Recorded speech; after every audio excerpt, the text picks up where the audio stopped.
Hello, today we'll be starting a new chapter, that is electromagnetic induction. So we have completed magnetism, electromagnetic induction. We have completed magnetic effects, magnetism and matter, moving charges, magnetism, all that we have understood. Because of a charge, what is the value of the field, what is the force experienced by a moving charge, force experienced by a conductor in a field, all of that, the directions. And in the previous chapter, that is magnetism and matter, we have understood the different kinds of magnetic materials and what is the value of the torque because of a magnet, why there is a torque, what is the value, what is the time period value of that oscillated needle.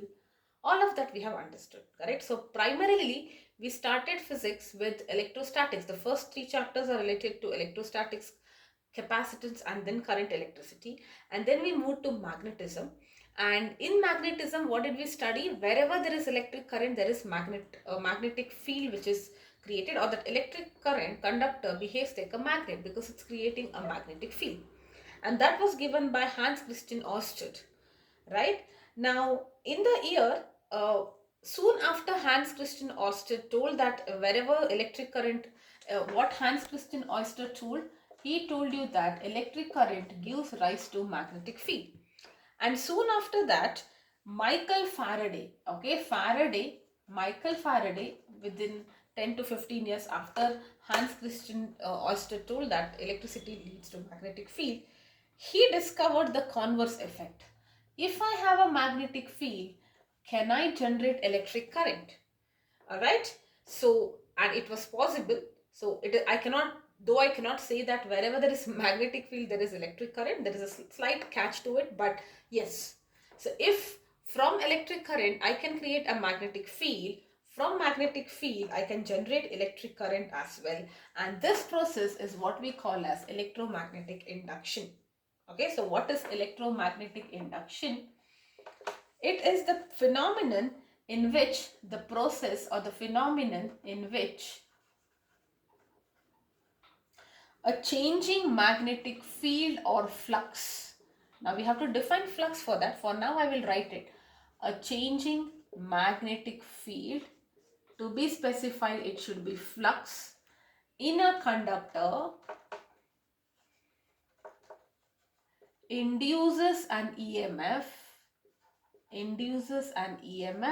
and hence current. Okay, and hence current in that circuit. The process of inducing a current by, what is the condition? There should be a changing magnetic field. So whenever you want to answer this question, whether is electricity being induced, can I generate? The question is, you should only ask, is there a changing magnetic field? Or a more appropriate word would be a changing magnetic flux. Okay. Now to understand that, you need to know the meaning of magnetic flux. Magnetic flux is denoted by pi. Okay. Now flux, what is this flux? When we discussed electrostatics also, we discovered something called as electric flux. Flux is something which is flowing, right? Flowing through something. Okay. Now magnetic flux means, let us say I have some kind of a plane. The number of magnetic field lines flowing through this. How many field lines are flowing through this? That will be the magnetic flux. Okay. So in simple words, number of field lines which are flowing through a conductor. Okay. Or we can say flowing through a surface. It need not be a conductor. It can flow through any surface. Is what we call as the magnetic. So I hold my hand like this. This is like a surface. If I say there are 10 field lines which are passing through it, that will be the magnetic flux of this surface. Alright. Now think about it. What are the factors on which phi depends on? Okay. Now can I say phi depends on the number of turns? I can say that, right? So definitely it depends on the number of turns. Okay. Can I say phi depends on magnetic field? Because if I say more field lines are there, that means more is the flux, because flux is the number of field lines. If instead of 3, if I have 10 field lines, the flux is more. And if I have to have more field lines, I need to have more magnetic field. So I can clearly say that flux is proportional to the magnetic field as well. Okay, and it is also proportional to the area. Instead of using this, if I had brought a larger area, okay, then more field lines would have pierced through it. It definitely depends on the area. It also depends on the orientation. Okay, let me write it. Orientation of the surface with respect to the magnetic field. What is the meaning of it? Okay, now instead of holding, now let us say in this position there were 3 field lines, for example, but if I tilt it like this, only maybe one can pass because the other 2 are passing over it. Are you able to feel this? Look at that. I'm keeping my hand straight. Let me say if it in the order 1 2 3 4 5 6 7 8 9 10 11 maybe. Okay, are you able to see this? If I hold it like this, if I'm tilting it now, if it was earlier it was straight, now I'm tilting it. So maybe only 7 field lines because some are passing over and above my surface, and those cannot be counted as flux. Correct? So it definitely depends on orientation of the surface with respect to the field. So these are the factors on which flux depends on. It depends on how many turns are there, because more the number of turns, each turn, it is like you're passing, the flux is cutting through each of the turns. Maybe this part, if you do not understand, when I do solenoid you will get it. For now you can concentrate on these terms. Definitely proportional to the field. More magnetic field, more field lines, because stronger field means there are more field lines which are nearby, and definitely they will be cutting more more field lines will be penetrating to the given surface. More area, field is same. Let me say I have a bigger area, more field lines can pass, more is the flux. Orientation, which I just now explained. So if I combine all this, I get the value of magnetic flux as B vector dot A vector, and it is also given as BA cos theta. For n turns, we call it as BAN cos theta or NBA. Just to remember, we name it like this. Okay, it is like BAN trigonometry, BAN cos theta. Cos theta, you can consider it as a thief. Alright, so he is the police. Flux is like the police. The police is nabbing or banning, however you want to call, NAB or whatever, the thief. Okay, so what is this B vector? B vector is the vectorial form of the magnetic field. A vector, what is this A vector? A perpendicular drawn perpendicular to the area. This is the area, this line, this pen is my A vector, correct? And cos theta. What is this theta? Theta is the angle, be very careful, it is the angle between field and the A vector, not the area, A vector. Area is this, A vector is this, both are perpendicular. Okay, now please remember that theta is not the angle between B and the surface, it is the angle between the B and the A vector. Surface and the A vector are perpendicular. Alright, so now if I say, let's go ahead. If I suppose I say when theta is equal to 0, okay, when theta is equal to 0, it will be cos theta will be cos 0 is 1. What is the meaning of theta is 0? Field lines are like this, okay. The area vector is also like this. This is the field, this is the area vector. If the area vector is like this, that means my surface is perpendicular, and if the surface is perpendicular, it is able to cut more and more, right? So when theta is 0, just simply remember this. Theta 0 means the angle between the area vector and the field, they are parallel or they are one below the other. That means the surface is perpendicular, correct? And for perpendicular surface, maximum number of lines can pass, right? So what will be the value of flux? It is equal to BA. And when theta is 90 degree, that means cos theta will be equal to 0. So flux is 0. Think about this. This is my field. Theta, the area vector is also, the area vector is perpendicular, correct? So the area vector is like this. If the area vector has to be like this, that means it is placed like this. So imagine these are the field lines. If in this case my surface is like this, so I don't know if you can see. Yes, I think you can see the field lines can cut through my hand, right? So that means I will have flux. But in this case, if I place my finger like this, if I place my hand like this, okay, you cannot see. Yes, maybe I'll keep it here. Look at that. They will not be able to pass through it. They will be passing over and above it, right? That means what is the angle between the area vector and this? It is 90 degree, correct? But area is itself parallel to the field lines. In that case, we say the flux is zero. So the flux is zero when the surface is parallel or area vector is perpendicular, either way. But keep this concept very, very careful. Be very careful when you write it. Sometimes people get confused. Okay, remember this is a formula. Flux is like the police. Police is ban the thief. Thief is cos theta here, and vectorially it is written as B dot A, and that's why it's a scalar quantity. You can see that this is going to be a scalar quantity because number it is, right? All right. Yes. Now, what will be the SI unit of magnetic flux? The SI unit of magnetic flux is Weber. We say the magnetic flux is numerically equal to 1 Weber if if you are saying that you have an area vector or area of unit surface, through that unit surface, if 1 Tesla magnetic field lines pass, then we say the flux associated is 1 Weber. Okay, so that is all you need to remember about flux. Please remember this carefully. Don't get confused with theta. Always remember the angle is between the area vector. It's not the angle with the area. Alright, yes. Now, let us see how did Michael Faraday, who discovered the concept of EMI, that is a changing magnetic field, induces an EMF and hence a current. What and all experiments he did? What are the observations? Very, very important. Okay, so what experiments were done by Michael Faraday? So the first experiment which was done is what we call as the coil magnet experiment. This is something that you had learned in your grade 10 as well.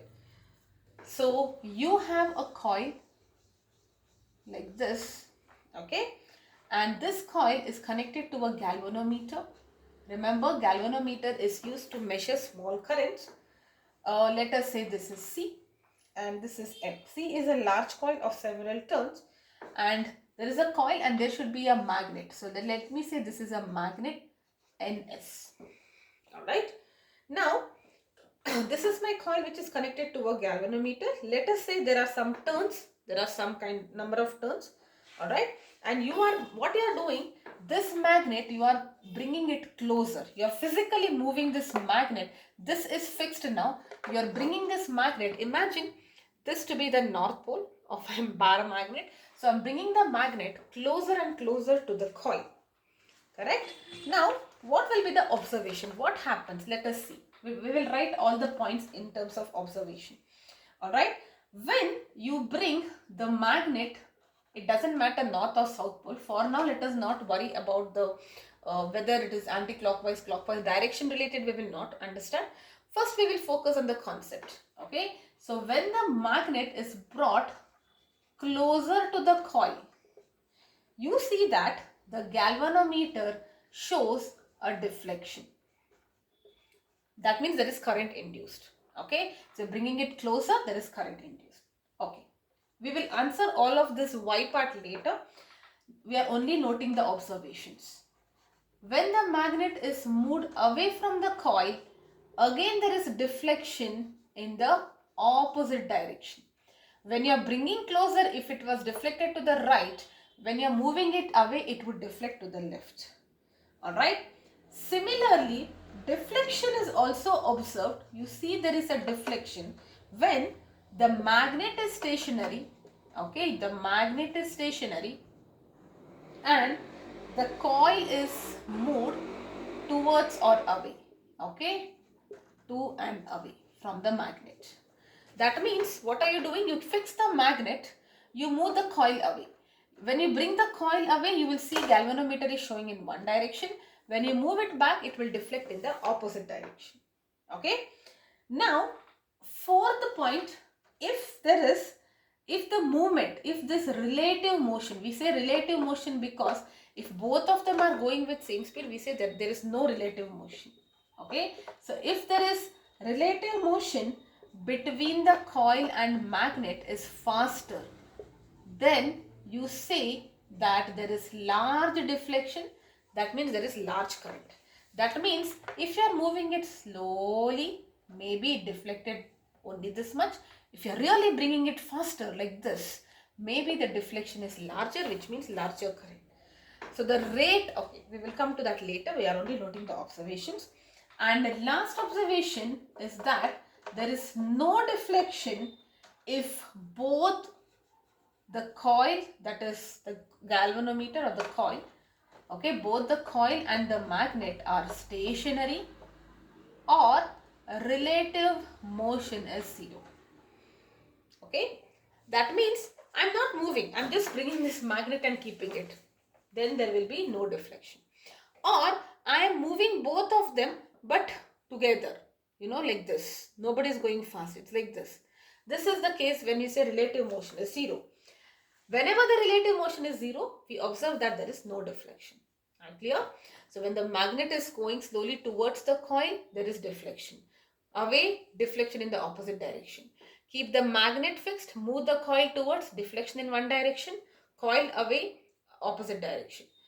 Whenever there is relative motion between them, it doesn't matter who is moving, relative motion should be there, there is deflection. And the faster the motion, more is the deflection.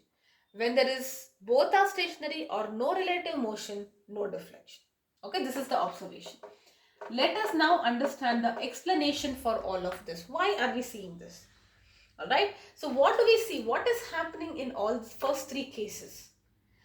It doesn't matter whether the magnet is getting closer, away, or the coil is moved.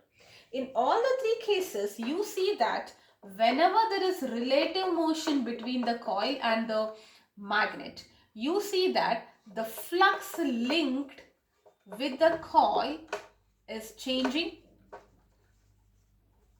Okay, you see that the flux linking between the coil is changing, and because of which there is an EMF induced and hence a current induced. This is called as induced current. Now what is happening? This is the coil. Okay, this is my coil. If you are bringing magnet closer, now think about it, you are moving the magnet closer to it. What will happen to the flux? Now look at that. You know how the lines will be. North means it will be like this, right? It is going away like this. I mean, they don't intersect, but I'm just telling. When at this distance, maybe only few lines are passing through it, one or two maybe. But if you are really bringing it closer, do you see that more lines are able to pierce? So as and when the magnet is going closer, more field lines are linked or passing to the coil. That means I can say more flux in the coil, or the flux is increasing. It's changing. When it is going closer, you say flux is increasing. And when the magnet is moved away, now the magnet is far away, so the coil is still here.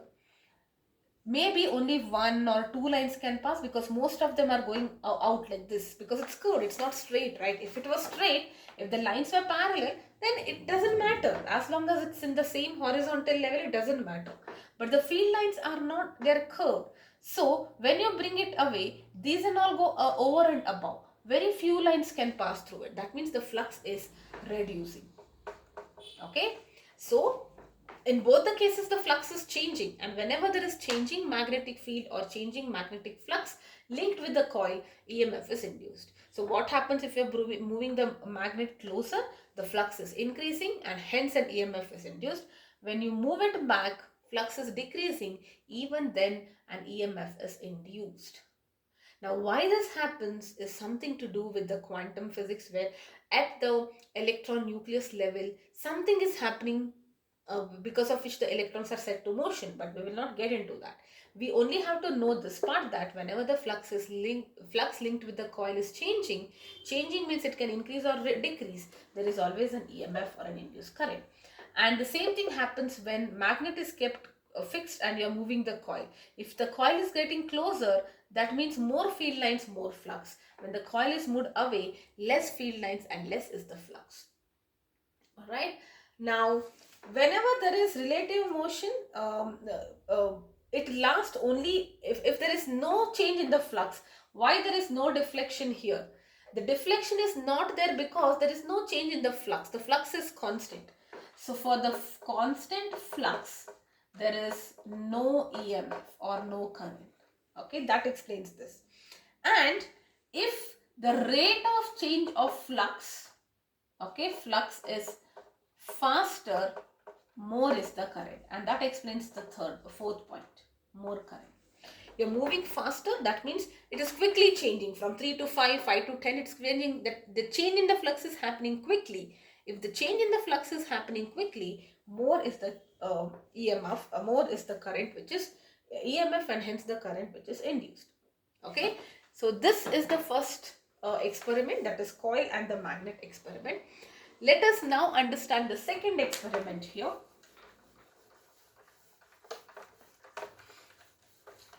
So coil and magnet. Second is coil and coil experiment with relative motion between the coils. This is experiment number 2, coil experiment, okay, where there is a relative motion between the coils. So what do you have here? You have two coils. Alright, so I will just draw it in a little different way. I'll just zoom it so that you understand. This is like the coil, okay, and this is connected to the galvanometer, okay, and instead of a magnet, I have one more coil which is connected to a battery. Alright, so look at that. There's one more coil which is connected to a battery. So this coil magnet, you have a magnet. Here you have one more coil. Now, what will happen? Look at that. This I will call it as C1, and this coil I will write it as C2. Alright. Now C1 is connected to a battery and C2 is connected to this. Now since battery is connected, in the coil C1 there is flow of current, correct? Current I flows through it, and if whenever there is current, there will be a magnetic field around it. Because of this current, there will be a magnetic field. So you can see, and since it's like a coil, the field lines are coming out like this, correct? Like this, in fact, right? And some of these field lines will even pass through it like this, correct? So do you see that? So what is happening for the C1, since you're connecting it to a battery, current is passing. This current causes a magnetic field and it creates a flux. There will be certain magnetic field which is passing through this. This flux is also linked with the coil C2. And because this is linked, so initially whenever the switch was, whenever the battery was not connected, or before connecting the battery, the flux was 0. Now there is a change in the flux. So immediately you will see that the EMF is induced and the galvanometer shows a deflection. Alright, so what is happening? You bring this coil closer now, but there is a continuous thing, right? Now what happens? I will explain this one by one. So initially, with respect to this coil, there was no flux. Flux was 0 because there was no magnetic field at all. Then you brought one more coil, connected it to a battery, and now there is a magnetic field because of the flow of current. And some of the field lines pass through this, so there is a change in the flux from 0 to some value. Because of the change in flux, there is a galvanometer deflection and current is induced. Now, if at all you don't move anything, okay, then the galvanometer will again show to 0. Why? It is like, immediately when the circuit is there, the galvanometer will show this, and if you are not doing anything, if you are not moving both, it will immediately turn back 0. That is what we call as momentary deflection. Okay. Now, when you move this coil, I will just write this as C1. I think that's the norm in your textbook. So anything is okay. Now let us say when you are moving C2, you move towards C1. Alright. C1 is stationary. So now again the galvanometer will show deflection, because as and when you move, more and more flux is getting this. So the flux is increasing. So there is change in flux, which means there is change in flux, and hence a current is induced, and that's the reason galvanometer is deflected. And similarly, when you move C2 away from C1, you are moving it back like this, the flux is decreasing here, and that is also a change. So the galvanometer will show deflection, but in the opposite direction. Here it would have shown right, here it would be showing left. Okay, now if C2 is fixed and if you move C1, you will see a similar case, there is current. Alright, but whenever both of them stationary, when both stationary or no relative motion, no EMF. Why? Because the flux is constant. There is no changing flux, so EMF will be constant. I hope this is clear. Now, in the last experiment, it is also coil and coil experiment without relative motion in the coil. You don't have to move it, okay? If you don't want the coil to literally move it, it's a headache, right? Every time you have to move it and only then you will see current. Won't you get tired? So there is another setup which is a little bit of improvised setup here, and that is coil experiment without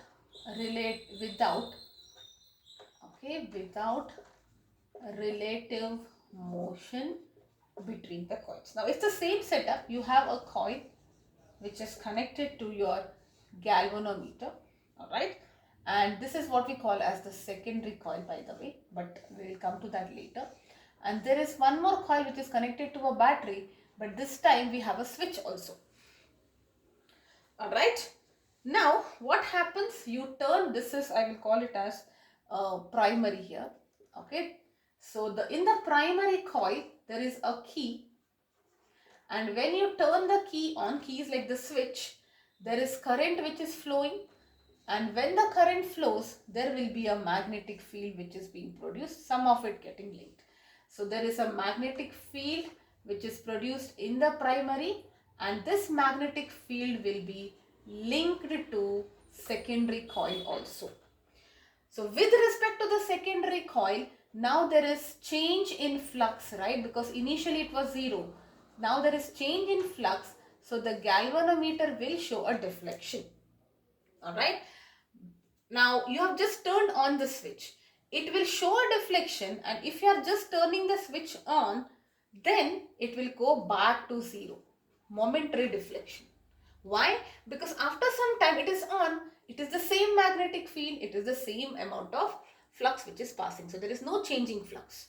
So initially it will show a deflection.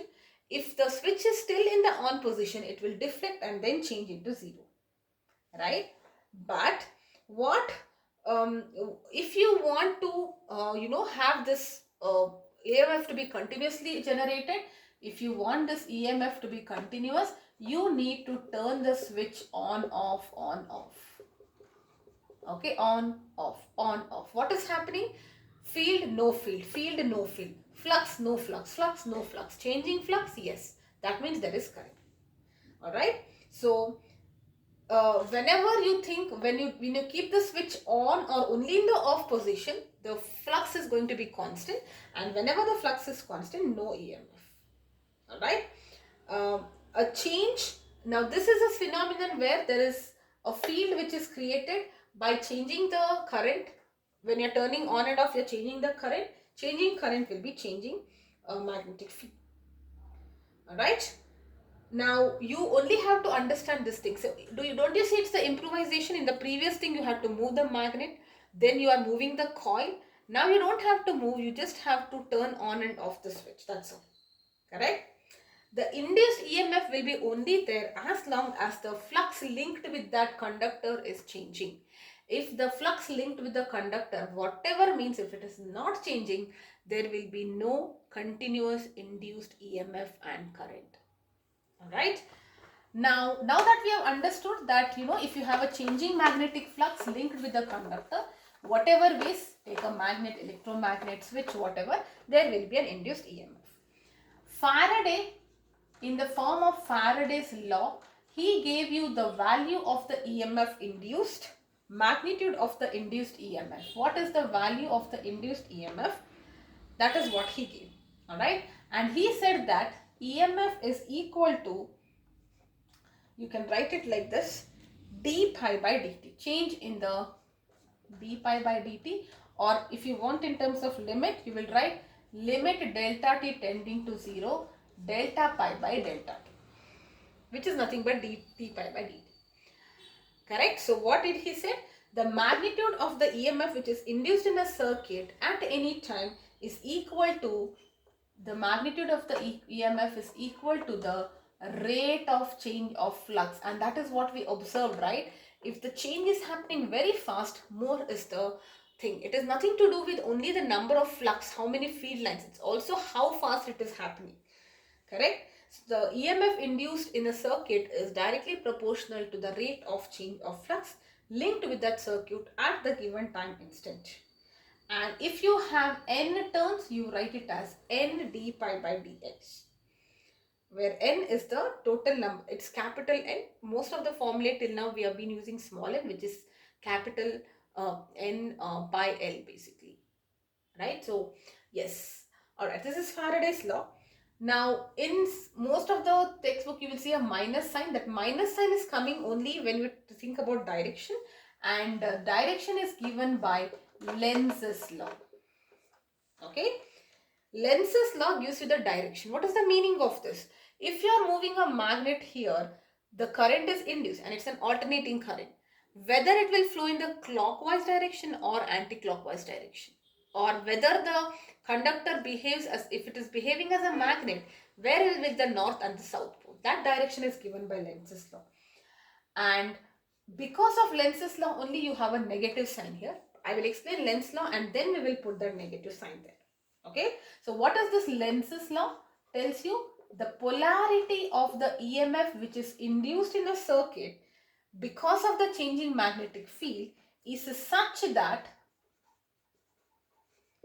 it tends to produce a current.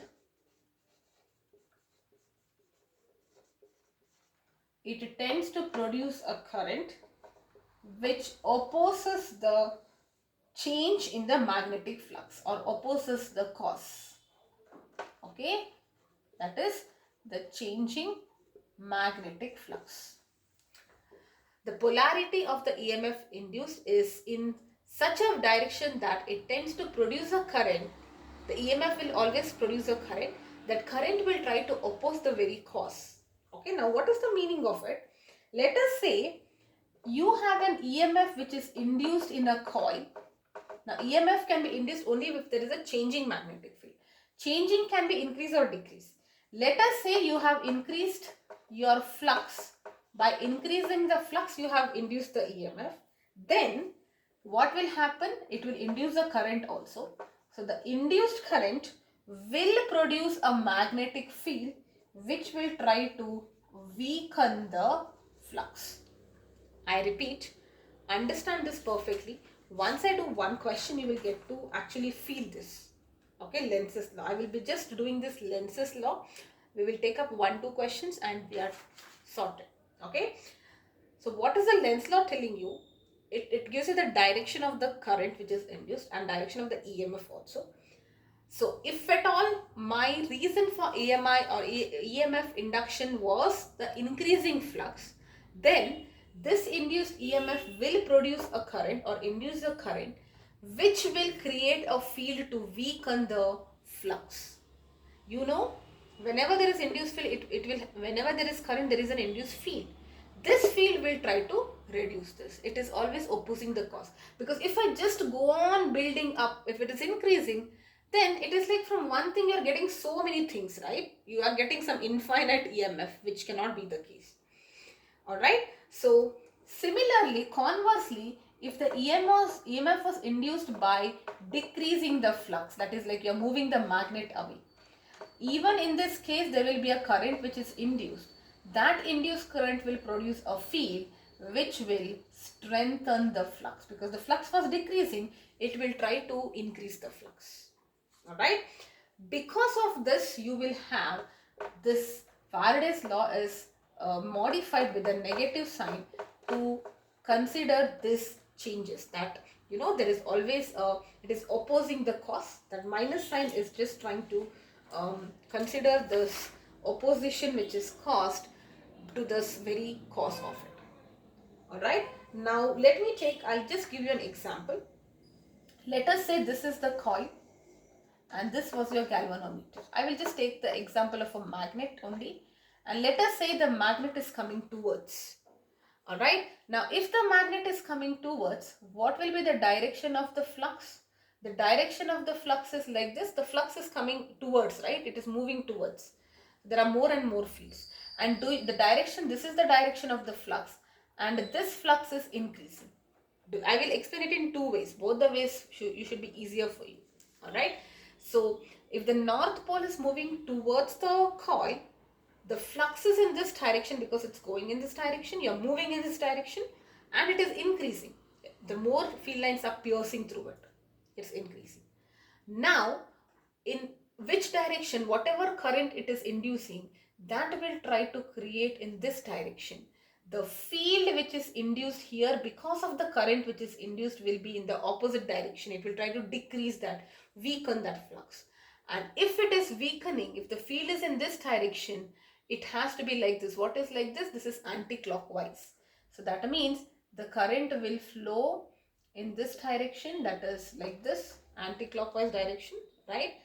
That is the flow of current. So it will flow like this, correct? It will flow in this direction. Oh, sorry, yeah, it will flow in this direction. Visualize this, it will flow like this, okay? It will flow like this.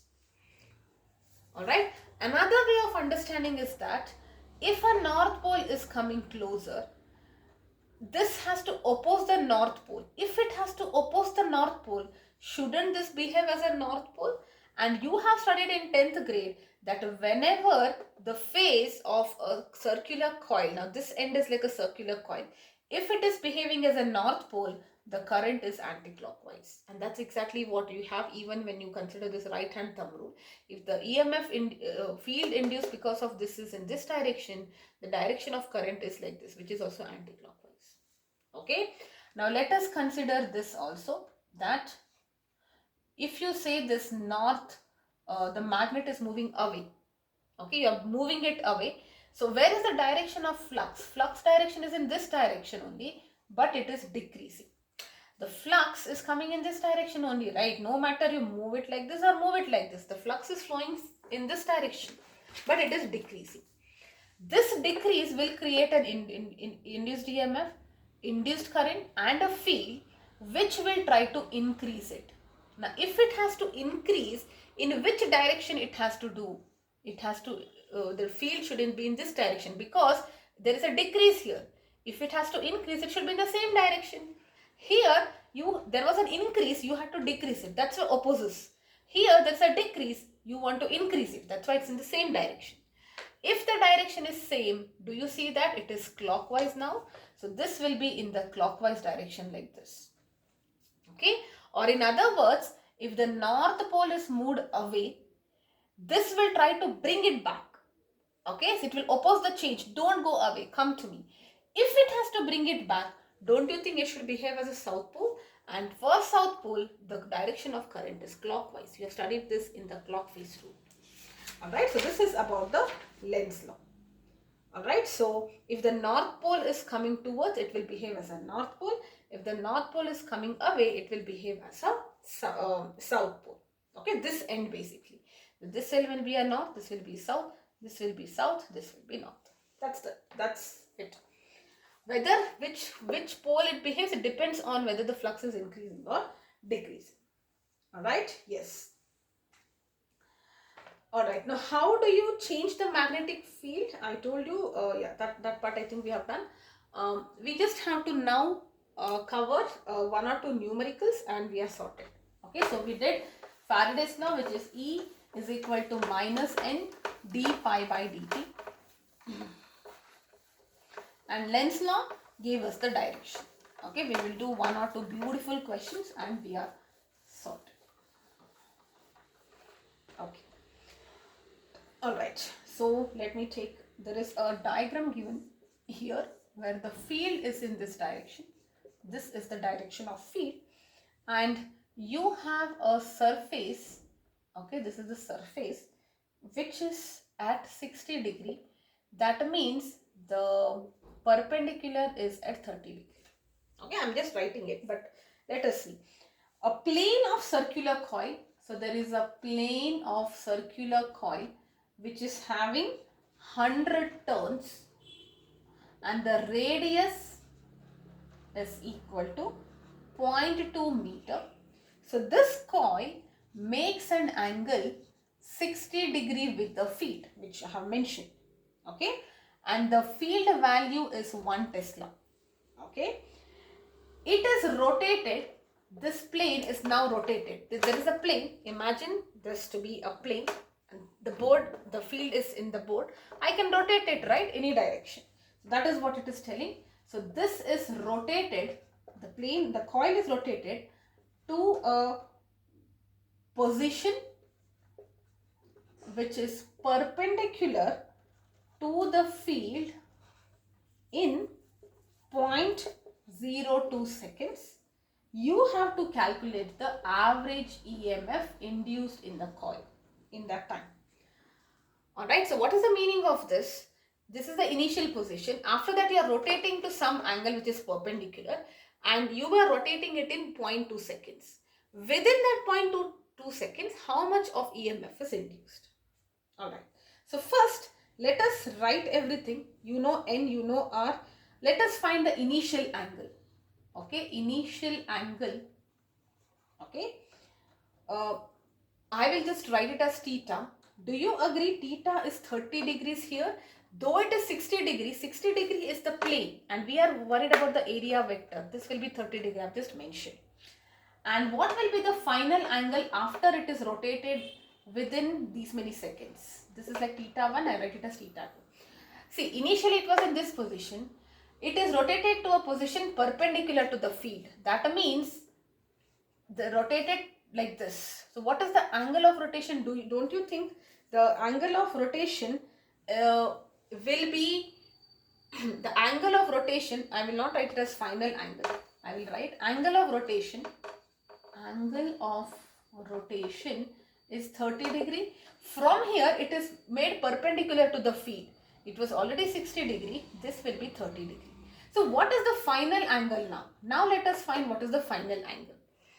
If the plane is like this, the area vector will be like this, the field is like this. So don't you agree theta 2 will be 0 here? Correct? Theta is always the angle between the area vector and the field. If the plane is perpendicular, area vector is parallel to the field, so it is 0. Alright. Now let us find it in position 1. Let us find what is flux 1 in the position 1. What is it? Nab or ban, however you want to write. Nab the thief, which is cos 30. So N is 100. 100 into A is pi r square. Pi into r square, 0.2 square. I will just write it like this. And into B is 1. Cos 30 is sin 60, which is root 3 by 2. So this comes out to be 10.88 Weber. Alright, let us find the flux in the second position, which is also nab but cos 0, and cos 0 is 1, so it is just equal to 100 into this much into 1. Okay, and this comes out to be 12.56. You know there is maximum when it is in this position, it is maximum. So technically this should be greater, which is. So what will be the change in flux now? Change in flux is equal to 100 into or you can just write it this much, right? Yeah, 12.56 minus 10.88, which will be 1.68 Weber. What will be the EMF? EMF is forget about the sign because we are considering the magnitude. That will be N. N we have already considered here, so it will be just d pi by dt. So what is the change? D phi is the change. You can write it as delta pi also here because I know the change now, correct? So it is 1.69 in 0.2 seconds, which will be 84 volts. Alright, so this is the value of the EMF which is induced in this coil. Alright, yes. Let me see if I have to take one more question.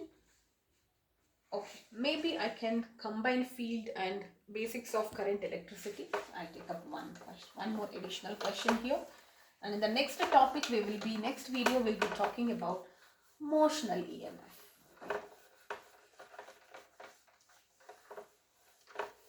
Okay. So you have a magnetic field. There is a magnetic field B which has a direction which is perpendicular to the plane.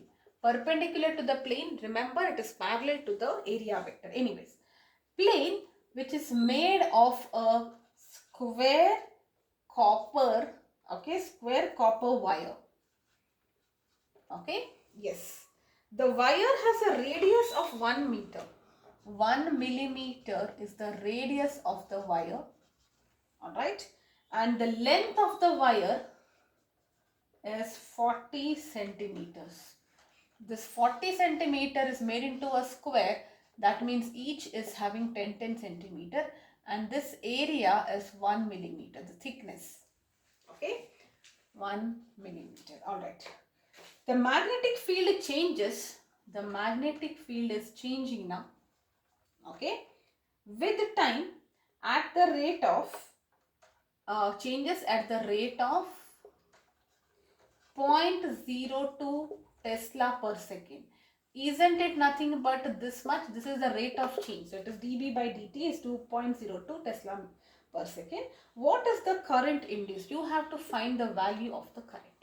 Now you will be wondering, how can I find current? Because I don't know the formula. I know I can find the value of EMF. Alright. There is another information given. Resistivity of copper is equal to 1.7 into 10 power minus 8 ohm meter. Alright, let's take up this question. Now, first of all, we know the value of EMF, right? EMF is d pi by dt. Okay. If you want, you can calculate phi separately. That should give you, but I don't want to do that because dp by dt is given. So what is pi? Can I write it like this? This is nothing but a into b, and since it is perpendicular to the plane, that means theta is 0. Correct? So this is BA only. Cos theta is not there here. A I can take it out. Can I write it as now A into dB by dt? I can write it. A I know. What will be the area? Area will be area of this plane, right? So this will be 1 into 10 power minus 2, right? Because length is 10 centimeter, 10 into 10. That is what I have, area. Correct? So what is area? I'll write it here. Area is equal to A square. That is 10 into 10 power minus 2 whole square. Because A is 10 into 10 centimeter or millimeter. Just a second. 10 centimeter, yes.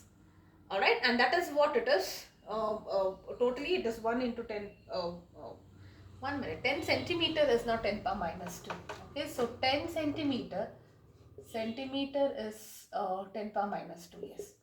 Right, so what is this? This is 10 power minus 1 whole square. That's why it's 10 power minus 2. Alright, into 0.02 because this is directly given. So what is this? This will be equal to 2 into 10 power minus 4 volts. EMF, it is in volts. Okay. Now what is current? Current is nothing but E by R. So if I find out R, I am sorted, right? And how do I find out R? You know this. R will be equal to this. And you are sorted. Correct? So let us find this. Resistivity is 1.7 into 10 power minus 8. Area is pi r square. I will just write it. Pi into r. R is the radius, 1 millimeter. So 10 power minus 3 whole square divided by L. What is that? L. What is the length of the wire? Length of the wire will be, 1 second. We want R, right? R will be rho L by A, correct. So R will be this into A by L. A we get to know. So R will be this into L by A, right? Hold on. R L is equal to rho into A. Right? So I want resistance so that I can calculate. This resistance is rho into A by L, which is 40. 40 is the length centimeter, and again 10 power minus 2. Okay, so you will get this as 2.16 into 10 power minus 3 ohms. EMF you know, you have calculated, divide by resistance. Okay, you will be getting the thing as 9.3 into 10 power minus 2 ampere. Okay, this is how you calculate the induced current. If you know the induced EMF, if you know the total resistance, you can very easily calculate the induced current. Okay, so with this, I will be ending this video. In the next video, we'll be talking about what is motional EMF, Fleming's right hand rule or the generator rule, some questions on that, motional EMF based questions. Eddy currents is deleted. So after that, we'll be talking about induction, self and mutual inductance, inductance in a solenoid, energy considerations, and AC generator. So maybe I will have 2 more sessions and we will be done with the EMI. And then I will be starting with the alternating current.